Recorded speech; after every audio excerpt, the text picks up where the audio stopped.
नमस्कार दोस्तों, daily news India 1.0 में आपका बहुत बहुत स्वागत है। दोस्तों, पूरी दुनिया महंगाई से त्रस्त है। पूरी दुनिया, कोई देश ऐसा नहीं जहां पर हाई इन्फ्लेशन ना हो। इवन अमेरिका, यूरोप के देश, इतनी ज़्यादा महंगाई है। बीच में तो 10 12 13 14 15% तक यूरोप के कई कंट्रीज में पहुंच गई थी और बहुत लोग परेशान थे। और ऐसे में जो प्रोडक्शन कॉस्ट है वो बढ़ गई, लोगों की डिमांड बढ़ गई, लोगों की तनख्वाहें बढ़ाने की बात हो रही थी सब जगह पे। और जो भी सामान बाजार में आम घरों का मिल रहा था वो भी बहुत महंगा।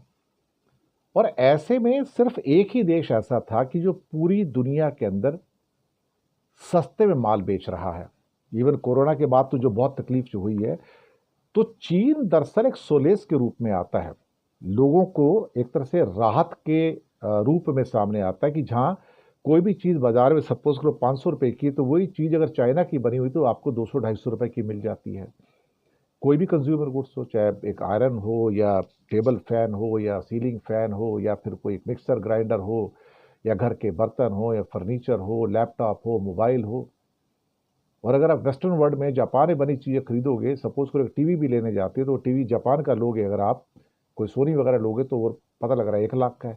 और वही एक चाइनीज़ टीवी आप ले लोगे, एमआई वगैरह का दूसरे हैं, तो आपको 30-35 हज़ार का मिल जाता है। तो जो चीप गुड्स थे, चाहे वो एक क्रिसमस ट्री हो या आपके जो क्लोथिंग्स हैं, जो दूसरे देशों से जो आपको क्लोथिंग्स मिलते हैं, जो वेस्टर्न नेशंस के, उनकी कीमत 10-10 हज़ार रुपये हो जाती है, लेकिन जो चाइना वाला आते हैं वो 1500 रुपये के अंदर आपको शानदार शर्ट पैंट सब कुछ मिल जाता है या औरतों के क्लोथिंग मिल जाते हैं। तो पूरी दुनिया में चीन के सामान ने लोगों को राहत दी है, मैं आपको बताऊं।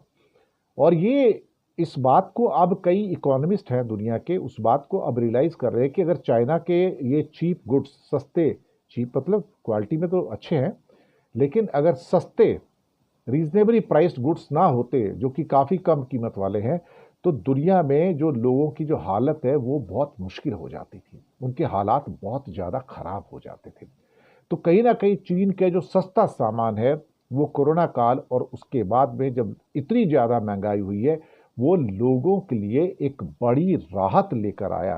तो ये एक पॉजिटिव एस्पेक्ट भी निकलता है। अब वो उसे आप डंपिंग कहो या जो भी कहो, दूसरी की जो इंडस्ट्री है, मैन्युफैक्चरिंग यूनिट्स है, उनके लिए खतरा है, उनकी फैक्ट्रियां बंद हो रही हैं। लेकिन कहीं ना कहीं इस बात का एहसास लोगों में, पूरी दुनिया में 800 करोड़ में है कि चीन का माल जो है वो थोड़ा सा सस्ता है। और दुनिया में जितना माल पैदा होता है, जितना माल पैदा होता है, उसका 1/3, 1/3 जो है सिर्फ चीन में पैदा होता है।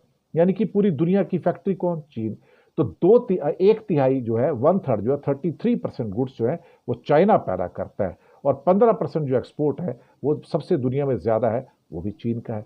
तो सिर्फ चीन के लिए नहीं, चीन पूरी दुनिया के लिए, और उसके जो चीपर गुड्स हैं पूरी दुनिया के लिए, आम आदमी के लिए बहुत ज्यादा अहम है। शुक्रिया।